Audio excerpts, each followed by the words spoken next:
Welcome to Deep Diving, diving deep in everything pop culture. Today we're going to be talking about Jigsaw, aka Billy Russo. He's a fictional character, a supervillain appearing in American comic books published by Marvel Comics, created by Len Wein and Ross Andrew.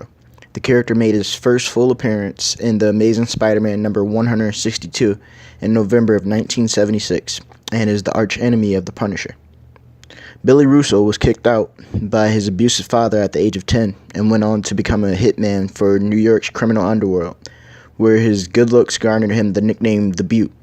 He also married a woman named Susan and would beat both her and their son, Henry, once forcing Henry to drown his pet cat's kittens by threatening to shoot Susan.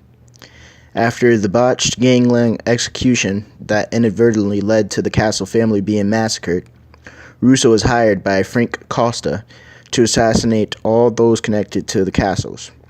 Russo kills all of his targets but Frank Castle, who survives the bomb that Russo had planted in the Castle's home.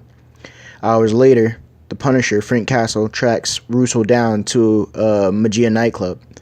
The Punisher guns down all Russo's associates, but leaves him alive to send a message to organized crime after knocking him through a glass pane, an act that reduces Russo's face to a jigsaw puzzle like massive scars.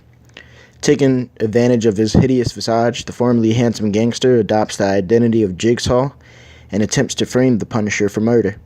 However, the plan fails due to an intervention of Spider-Man and Nightcrawler. Spider-Man witnesses one of Jigsaw's murders, and one of his victims is an old friend of Nightcrawler.